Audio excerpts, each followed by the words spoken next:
ఈ కేసులో నిందితుడు ఏటుగా ఉన్నటువంటి సురేష్ సంబంధించిన వ్యవహారాలపై పోలీసులు ఆరా తీస్తున్నారు. సురేష్ అనే అంశంపై కూడా పోలీసులు పూర్తి స్థాయిలో ఆరా తీస్తున్నట్టుగా తెలుస్తుంది.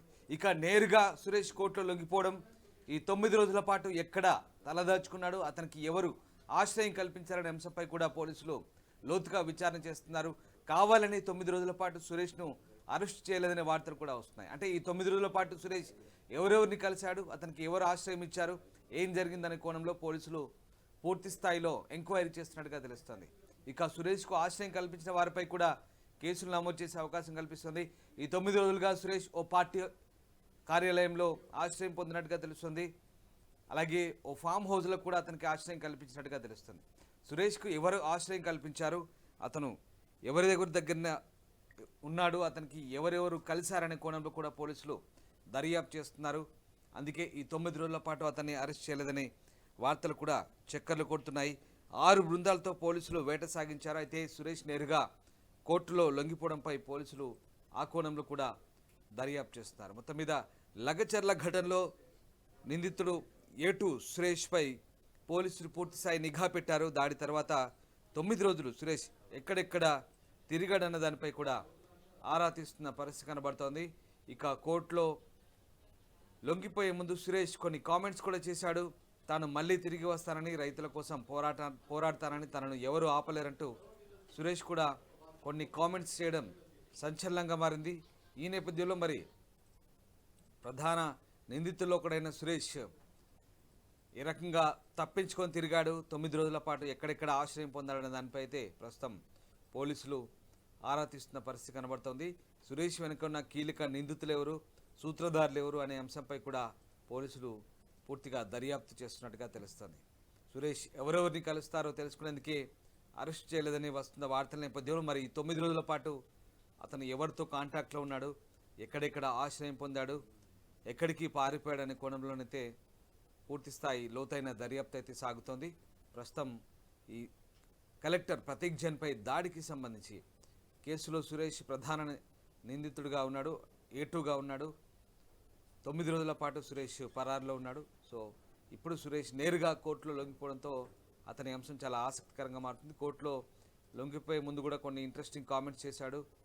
తనని ఎవరు ఏమి చేయలేరని, తాను మళ్ళీ రైతుల కోసం తిరిగి వస్తానని, తనకు సంఖ్యలు వేయలేరంటూ సురేష్ చెప్తున్న పరిస్థితి కనబడుతోంది.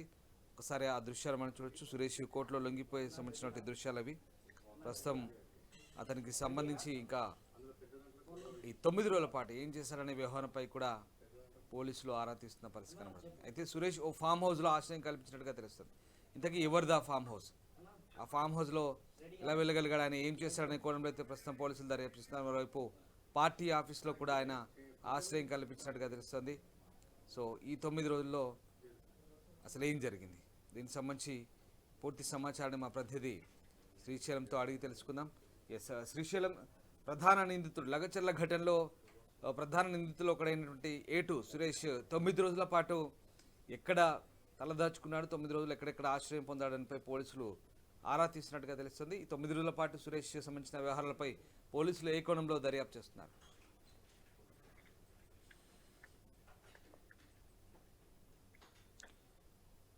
శ్రీశైలం. ఎగ్జాక్ట్లీ లగచర్ల కేసు విచారణ వేగవంతం జరుగుతోంది. అసలు నిందితులు ఎవరైనటువంటి కోణంలో కూడా పోలీసులు దర్యాప్తు చేస్తున్నట్టుగా తెలుస్తోంది. సో ఈ నేపథ్యంలో ఘటన తర్వాత తప్పించుకున్నటువంటి కీలక నిందితుడు ఎవరైతే సురేష్ ఉన్నాడో, సో మంగళవారం నేరుగా పోలీస్ స్టేషన్ లో లొంగిపోవడం వెనుక ఎవరున్నారనేది ఇక ఆ కోణంలో కూడా పోలీసులు ఆలోచన చేస్తా ఉన్నారు. మరోవైపు 9 రోజులు ఎక్కడున్నారో అని దానిపైన ఆలోచిస్తున్నారు. సురేష్ తన ఫోన్ కాకుండా వేరే వాళ్ళ ఫోన్ ఉపయోగించినట్టు పోలీసులు గుర్తించారు. రామ్దాస్, సురేష్ కోసం పోలీసులు హైదరాబాద్, చేవెళ్ల, వికారాబాద్ తో పాటు ఢిల్లీ, గోవా, పూణేలో కూడా గాలించారు. ఇందుకోసం ప్రత్యేకంగా 6 బృందాలు ఆపరేషన్ లో పాల్గొన్నాయి. లగచర్ల దాడి కేసులో పోలీసులు గాలిస్తుండగానే సురేష్ తో పాటు మరో 4 నేరుగా పోలీస్ స్టేషన్ లో లొంగిపోయారు. దీంతో నిందితులకు కొడంగల్ న్యాయస్థానం 14 రోజుల పాటు రిమాండ్ విధించింది. అనంతరం న్యాయస్థానం నుంచి నేరుగా సంగారెడ్డి సెంట్రల్ జైలుకు తరలించారు. 4 వరకు సురేష్ రిమాండ్ లో ఉన్నాడని అనుకున్నారు. ఈ కేసులో మాజీ ఎమ్మెల్యే పద్మనాభంతో పాటు పలువురు ఇప్పటికే అరెస్ట్ అయిన విషయం అందరికీ తెలిసిందే. సో ఎవరైతే రైతులు జైలుకి వెళ్ళడానికి మాజీ ఎమ్మెల్యే పద్మ రవీంద్ర రెడ్డి, సురేష్ కారణమంటూ పోలీసులు భావించారు. అందుకే వేలబుల్ సెక్షన్లు ఉపయోగించినట్టుగా నాన్ వేలబుల్ సెక్షన్లు ఉపయోగించినట్టుగా సమాచారము. అయితే ఇప్పుడు సురేష్ లొంగిపోవడంతో ఈ కేసు కీలక మలుపు తిరగడం కారణంతో పోలీసులు శాఖ అధికారులు చెప్తా ఉన్నారు రామ్దాస్.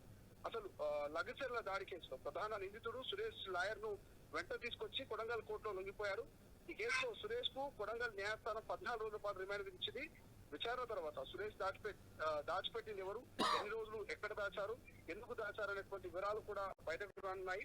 అయితే లగచర్ల కేసులో ప్రధాన నిందితుడిగా ఉన్నటువంటి సురేష్ పోలీసుల నుంచి తప్పించుకొని ఈ రోజులు ఎక్కడ తిరిగారనేది చర్చ జరుగుతోంది రామ్దాస్. పోలీసులు వస్తారన్న సమాచారంతో సురేష్ ప్రతిసారి ఉన్న చోట నుంచి మకాం మారుస్తూ రోజుకో చోట ప్రదాచుకున్నట్టుగా తెలుస్తోంది. దీంతో సురేష్ కు సహకరించిన వారిపై కూడా కేసులు పెట్టే ఆలోచనలో పోలీసు ఉన్నతాధికారులు ఉన్నట్టు తెలుస్తుంది.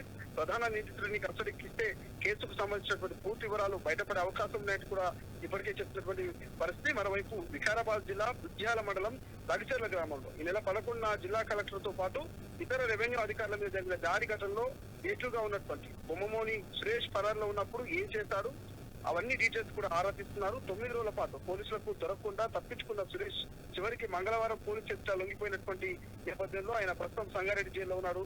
సురేష్ ను కస్టడీకి ఇవ్వాలంటూ కోరుతూ పోలీసులు కోర్టులో ఇప్పటికే పిటిషన్ కూడా దాఖలు చేశారు రామ్దాస్.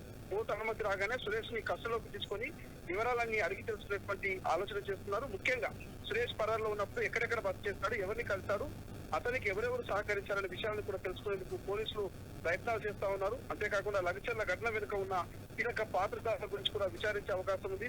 అంతేకాకుండా 9 రోజులు సురేష్ కు సహకరించిన వారిపైన కూడా చర్యలు తీసుకునేందుకు సిద్ధమవుతున్నారు. అయితే హైదరాబాద్ లోని ఓ పార్టీ కార్యక్రమంలో దాచిపెట్టారంటూ కూడా అనుమానాలు, పుకార్లు ప్రచారంతో పోలీసులు ఆ కోణంలో కూడా ఎంక్వైరీ చేస్తున్నారు రామ్దాస్. అన్ని కోణాల్లో పోలీసులు ఎంక్వైరీ చేసి సురేష్ ఎక్కడెక్కడ తిరిగాడు, ఏం చేశారన్నటువంటి పూర్తి డేటాను సేకరించి ఖచ్చితంగా కఠినమైనటువంటి చర్యలు తీసుకునేందుకు అయితే సిద్ధమవుతున్నట్టు తెలుస్తుంది Ramdas. Right, thank you Srisailam. So Lagacharla ఘటనలో కలెక్టర్పై దాడి ఘటనకు సంబంధించి నిందితుల్లో ఏటుగా ఉన్నటువంటి సురేష్ కదలికలపై పూర్తి స్థాయి నిఘా పెట్టారు పోలీసులు. 9 రోజుల పాటు తప్పించుకు తిరిగిన సురేష్ ఎక్కడెక్కడ ఆశ్రయం పొందాడని దానిపైనే ప్రస్తుతం విచారణ సాగుతోంది. ఓ పార్టీ కార్యాలయంలో తలదాచుకున్నాడని, అలాగే ఓ ఫామ్ హౌస్లో అతనికి ఆశ్రయం దొరికిందని కోణంలో పోలీసులు దర్యాప్తు చేస్తున్నారు. ఇక అక్కడున్న స్థానికుల్ని రెచ్చగొట్టడం, కలెక్టర్పై దాడికి పురుగొల్పడనే ఆరోపణలపై ఈ కేసులో ఏటుగా సురేష్ను నమోదు చేశారు పోలీసులు. ప్రస్తుతం అతను రిమాండ్ ఖైదీగా సంగారెడ్డి జైల్లో ఉన్నాడు. అయితే 9 రోజుల పాటు అతనికి ఎవరు ఆశ్రయం కల్పించారు, ఎవరెవరిని కలిశాడనే కోణంలో పోలీసులు అయితే ఆరా తీస్తున్నారు. ఈ 9 రోజులు కూడా అందుకే అరెస్టు చేయలేదు, ఎవరిని కలవబోతున్నాడు, ఏం జరగబోతుంది అనే కోణంలోనే పోలీసులు ఆ వివరాలు కూపిలాగేందుకు అతన్ని అరెస్ట్ చేయలేదనే వార్తలు కూడా వినిపిస్తున్నాయి.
ప్రశ్నించే గుర్తులకు సంఖ్యలు వేస్తే ఖచ్చితంగా రైతుల పక్షాన మళ్ళీ వచ్చిపా ప్రశ్నిస్తా, ఖచ్చితంగా రైతుల పక్షాన మళ్ళీ వచ్చిపా ప్రశ్నిస్తా, రాకెట్ పైలతో తిరిగి వస్తా,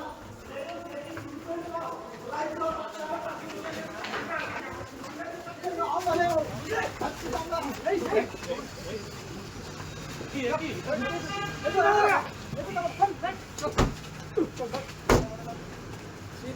అసలైన తొలి వెలుగు. Follow WhatsApp at Toli Velugu Official.